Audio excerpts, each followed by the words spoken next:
Muito bom dia de novo, amados irmãos, irmãs, amigos, amigas, alunos, alunas. Vamos aí para a nossa última lição do livro Daniel, O Destino do Governo Humano. O último capítulo desse livro maravilhoso que nós pudemos passar por ele aí durante um tempo.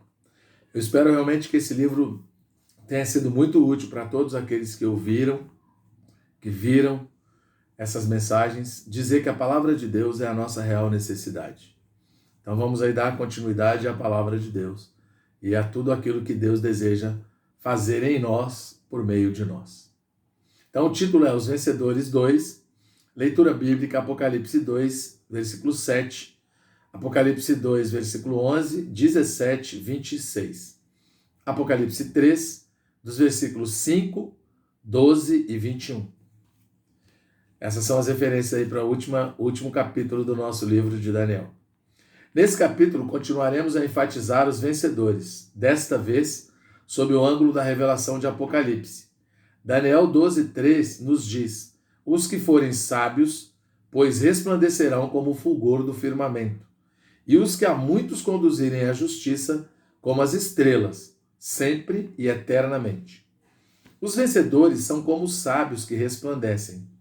A luz deles é como o fulgor do firmamento, que conduz muitos à justiça. Brilharão como estrelas sempre e eternamente. No quarto dia da criação, em Gênesis, foram criados luzeiros para expulsar as trevas. O sol, a lua e as estrelas. O sol representa Cristo, a lua a igreja e as estrelas representam os santos individualmente. Deixa eu me ajeitar aqui um pouquinho. Representa os santos individualmente. Nos últimos dias desta era, que serão os dias mais trevosos, precisaremos cada dia mais do brilho das estrelas, ou seja, dos santos da igreja, os irmãos, né? Vencedores na igreja. No capítulo anterior falamos sobre a nossa vitória pessoal. Nesta mensagem falaremos sobre a vitória coletiva, que é sermos vencedores na igreja. Em Apocalipse 1, vemos o Senhor andando no meio dos candelabros de ouro, com 7 estrelas na mão direita. Versículo 16. Essas 7 estrelas são os mensageiros das 7 igrejas. Versículo 20. Os 7 candelabros são as 7 igrejas, e as 7 estrelas são aqueles que brilham nas igrejas. Esses mensageiros não são anjos, mas aqueles que brilham nas igrejas e nos trazem a mensagem de Deus. Como tornar-nos estrelas? Daniel 12:10 nos esclarece que muitos serão purificados, embranquecidos e provados. Se queremos ser vencedores, precisamos ser purificados, embranquecidos e provados. Isso aqui não tem a ver com cor de pele, viu, irmãos? Fica parecendo assim, né? Não é bem essa perspectiva. Questão espiritual, né? Devemos revestir-nos dos atos de justiça. Precisamos ter a justiça subjetiva. Precisamos da experiência da fornalha ardente. Na igreja precisamos de tais pessoas. Não de uma só estrela, mas de 7. 7 é o número que representa a totalidade. Não sabemos quantas estrelas estão brilhando. Cada igreja tem uma situação diferente. Mas se você é uma estrela, certamente o Senhor o conserva na sua mão direita. Em Apocalipse 2 e 3 está descrito a condição das 7 igrejas. Em cada uma delas, o Senhor chama os vencedores. Atendemos ao que o Espírito diz às igrejas, para que também sejamos vencedores. Essa questão das estrelas não tem a ver especificamente com o fato de ter um pastor ou não na igreja, tá? A questão aqui é espiritual. É aquele que está na igreja ou aqueles que estão na igreja que realmente fazem a vontade de Deus. Jesus fala dentro do templo, vão procurá-lo e dizem para ele: sua mãe, seus irmãos estão aí fora, seu pai, né? E aí ele olha para todo mundo dentro do templo e diz: minha mãe, meu pai, ou meus irmãos, ou meus familiares, eu reconheço como meu irmão, mãe e pai, se for o caso. Eu não sei se ele fala pai lá, mas aqueles ele considera como irmãos aqueles que fazem a vontade de Deus que está nos céus. Então não é uma questão de posição, de título, nada disso, viu, gente? E outra, a Deus a gente não engana, certo? A igreja em Éfeso. A igreja em Éfeso 2, de 1 a 7, tinha muitas coisas positivas. Tinha muitas obras, tinha boas obras, tinha labor, tinha perseverança, não suportava homens maus e punha à prova os mentirosos, que a si mesmos se declaravam apóstolos. Tinha também perseverança e suportava provas por causa do nome do Senhor, e não se deixava esmorecer. A igreja em Éfeso era uma igreja muito boa. Eles tinham discernimento para pôr à prova os que a si mesmos se declaravam apóstolos, mas na verdade não eram. Hoje há muitos que consideram os outros como falsos apóstolos, e eles como verdadeiros. Como discernir quem é o verdadeiro apóstolo? O apóstolo é um ofício que o Senhor deu para a igreja. Deus concedeu os apóstolos para a igreja como um presente, um dom. Um apóstolo não se chega a uma igreja para dizer que vai liderá-la, mesmo que ele a tenha estabelecido. Qual a comissão do Senhor para um apóstolo? É a de aperfeiçoar os santos para a edificação do corpo de Cristo. Como podemos discernir se um apóstolo é verdadeiro ou falso? Temos de verificar se o que ele faz edifica a igreja ou não, se aperfeiçoa os santos ou não. Se ele não é alguém que edifica a igreja, não importando quão eloquente seja, quão bem interprete a Bíblia, quão boa e exemplar seja a sua conduta, não podemos aceitar o seu ministério. Todo apóstolo genuíno edifica a igreja. A igreja em Éfeso tinha tal discernimento para reconhecer aqueles que diziam ser apóstolos, mas não eram, pois os provava. Mas então, por que essa igreja tão exemplar foi repreendida pelo Senhor? Por ter abandonado o seu primeiro amor. Apocalipse 2, versículo 4. Muitos dizem que amam o Senhor, mas o Senhor diz que quem o ama guarda os seus mandamentos e a sua palavra. João 14, 21 e 23. Se amamos o Senhor, devemos obedecer às suas palavras. Caso contrário, perderemos o primeiro amor. O Senhor não olha para quanta obra fazemos, mas Ele olha para o quanto obedecemos à sua palavra. Se guardamos os seus mandamentos ou não. O quanto obedecemos é o quanto o amamos. O que o Senhor diz aos vencedores de Éfeso? Ao vencedor, dar-lhe-ei que se alimente da árvore da vida, que se encontra no paraíso de Deus. Apocalipse 2, 7. Um vencedor não serve na igreja segundo a árvore do conhecimento do bem e do mal, mas segundo a árvore da vida. Por isso, o seu galardão será alimentar-se da árvore da vida. Ele não encara as coisas segundo certo ou errado, mas segundo a vida. Seu labor e sua obra não são segundo a sua própria vontade, mas segundo a palavra de Deus. Tal pessoa é restaurada de volta ao jardim do Éden para comer da árvore da vida. Se quisermos ser vencedores, se quisermos ser estrelas que brilham na igreja, não depende de quanto tenhamos trabalhado na igreja. Não depende de quantas coisas certas fizemos na igreja, mas de voltarmos ao primeiro amor. Assim poderemos comer da árvore da vida. A igreja em Esmirna. A segunda igreja é a igreja em Esmirna. Apocalipse 2, de 8 a 11. Essa igreja sofreu todo tipo de perseguição. Ela sofreu tribulação por 10 dias. 10 dias aqui representam 10 períodos de perseguição. E também que essas tribulações teriam duração limitada. Eles foram provados como que poços em fornalha ardente. Aos que permanecessem fiéis, ser-lhes-ia dada a coroa da vida. O versículo 11 diz: o vencedor de nenhum modo sofrerá dano da segunda morte. Por quê? Porque já foram provados, passaram no teste e ganharam a coroa da vida. O versículo nos indica que há a possibilidade de os derrotados sofrerem dano da segunda morte. Isso não quer dizer que o cristão derrotado vá sofrer a segunda morte, mas que sofrerá dano da segunda morte. Não ousamos afirmar que esse versículo significa o que esse versículo significa, mas, em todo caso, é uma advertência para nós. Se não vencermos, há a possibilidade de sofrermos dano da segunda morte. A igreja em Pérgamo. Na igreja em Pérgamo, Apocalipse 2, de 12 a 17, houve uma união entre a igreja e a política. É realmente lamentável que muitos da igreja se envolvam com a política e usam o nome da igreja como seu apoio político. Esse é o ponto de queda da igreja em Pérgamo. Pérgamo significa casamento. Em 1 João nos é dito que para vencermos o mundo...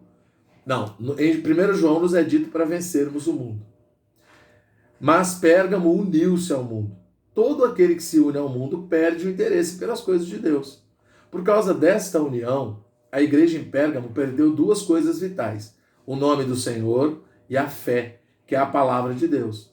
Esses 2 itens existiram até a morte de Antipas, fiel testemunha do Senhor, que lutava para conservar o nome do Senhor e a fé. Após ter sido morto, perderam-se. O versículo 13 diz: Conheço o lugar em que habitas, onde está o trono de Satanás, e que conservas o meu nome, e não negaste a minha fé, ainda nos dias de Antipas, minha testemunha, meu fiel, o qual foi morto entre vós, onde Satanás habita. Pérgamo foi repreendida por seguir o ensinamento de Balaão. Versículo 14. Balaão servia a Deus visando lucro financeiro e também ensinou os filhos de Israel a cometer fornicação. A igreja em Pérgamo seguiu esses ensinamentos e sustentava os ensinamentos dos nicolaítas. Versículo 15. Os nicolaítas são aqueles que introduziram a hierarquia na igreja. Na igreja deve haver ordem conforme a vida divina, mas não hierarquia, que é a ordem arranjada pelo homem. Alguns dizem que o maior é o pastor, outros dizem que é o presbítero, e ainda outros que é o evangelista. Isso é ensinamento dos nicolaítas. Na igreja, tudo é uma questão de vida e não de posição.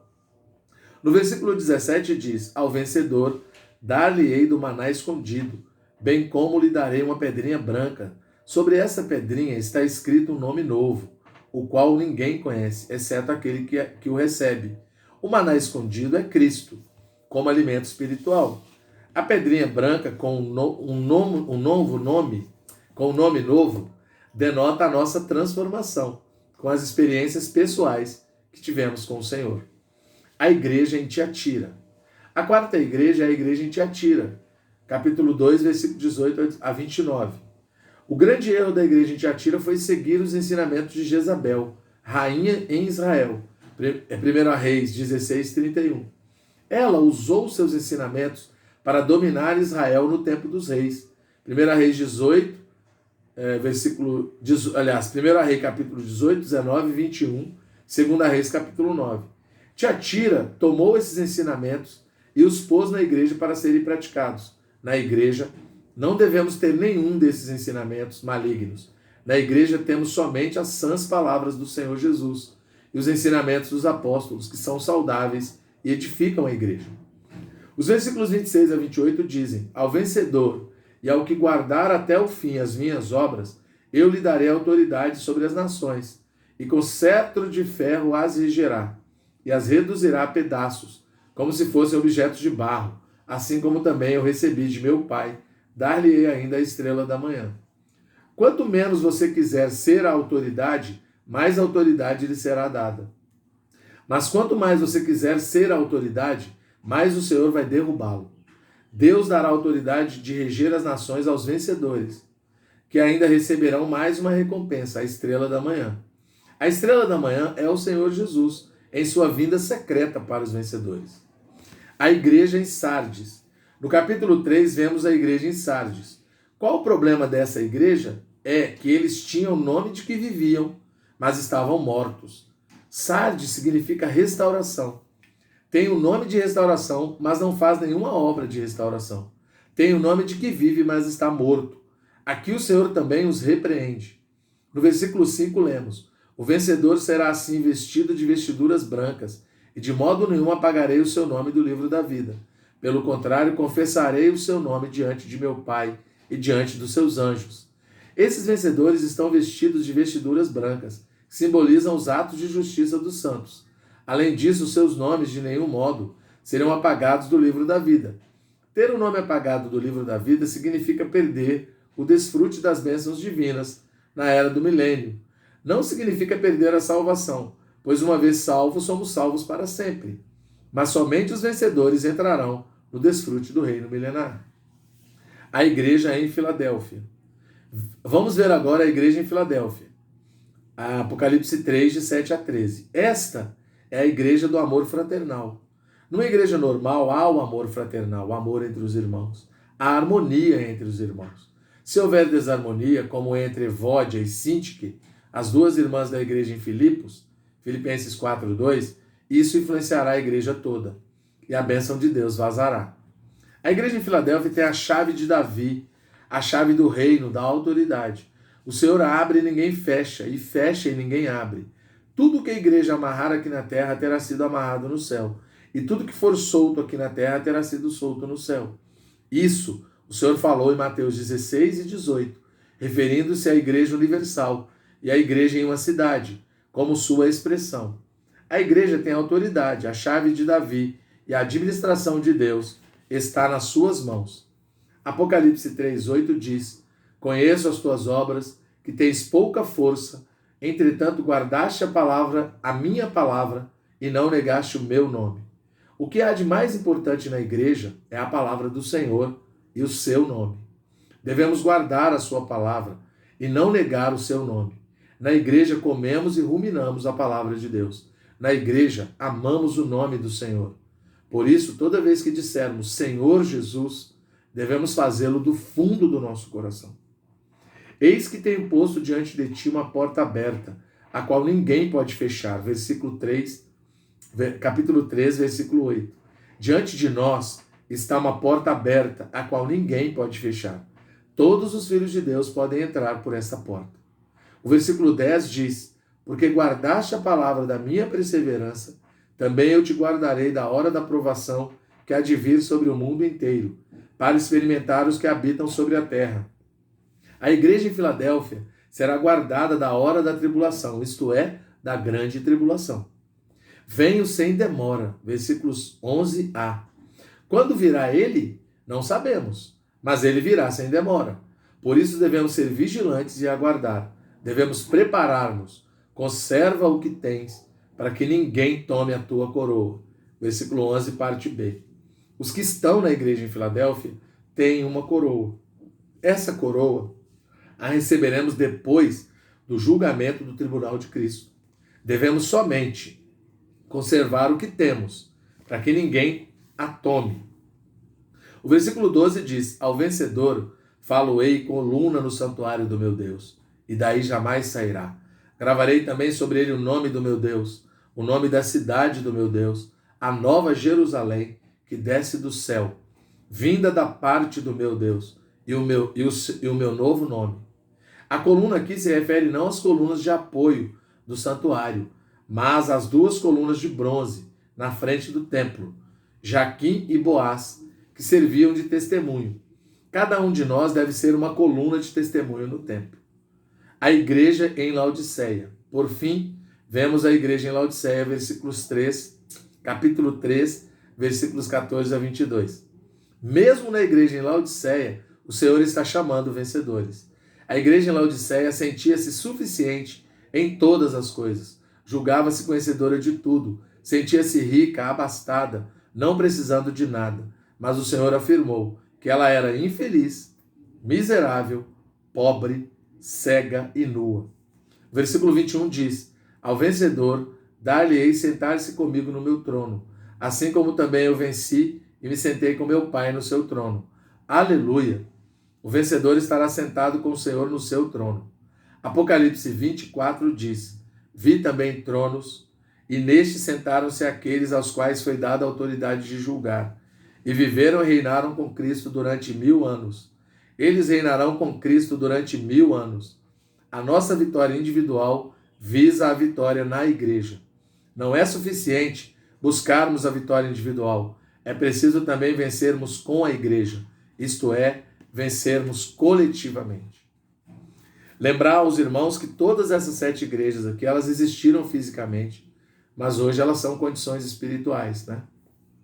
Então aqui tem igrejas que a gente sabe que podem, esse modelo de vida com Deus, não é? A igreja aqui não é um prédio, não é nada disso.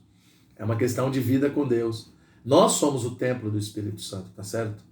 E esse vencer coletivo, eu preciso ajudar os irmãos, orar por eles, dar o ombro, amá-los, estar junto, de verdade, unido de alma e de espírito com os irmãos. E aí, a igreja em Filadélfia, a gente vê que ela é uma igreja que ela não nega nem a palavra, ela guarda a palavra, ou seja, ela pratica a palavra de Deus, e ela não nega o nome de Jesus. Essa é a igreja, lá em Apocalipse diz que essa igreja tem pouca força, mas ela não nega a palavra, e ela não nega o nome e pratica a palavra. Esse é um modelo para qualquer um de nós que cremos no Senhor Jesus. Praticar a palavra de Deus e não negar o nome de Jesus. É isso que a igreja precisa. Não precisa de nada além disso. para quando a volta do Senhor acontecer, a gente está fazendo a vontade de Deus, tá certo? Quem sabe o dia nem a hora, mas a gente precisa se preparar. E esse mundo está tão confuso, tão caótico, é um sinal, assim, um pouco, do ponto de vista geopolítico. A Bíblia fala dessa questão. Mas, independente disso, irmãos, amigos, alunos, alunas, vamos procurar praticar a palavra de Deus, não no nosso esforço natural, dependendo de Jesus, e não negar o nome de Jesus, honrar esse nome. Que o Senhor Jesus possa nos abençoar muito, que essas palavras possam ajudá-los, né? Quero terminar esse nosso 17º capítulo de Daniel com uma oração. Senhor Jesus, obrigado por essa oportunidade que o Senhor nos concedeu, tem nos concedido de usar um canal a favor da Tua palavra. Jesus, nós declaramos que somos completamente dependentes de Ti, queremos que o Espírito Santo seja sempre o guia do nosso viver, que essas palavras, Jesus, possam alcançar muitas pessoas, que essas palavras possam encorajar muitas pessoas a ler a Tua palavra, a buscar mais a Tua palavra, a praticar a Tua palavra e a não negar o Teu nome, Jesus.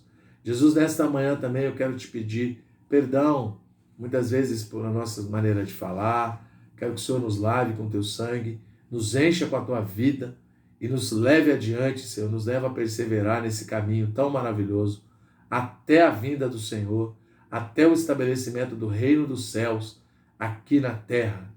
Ó Senhor Jesus, eu oro em Teu nome e já te agradeço, porque eu tenho certeza, Jesus, que o Senhor está ouvindo a nossa oração. Amém. Deus abençoe a todos. Muito obrigado.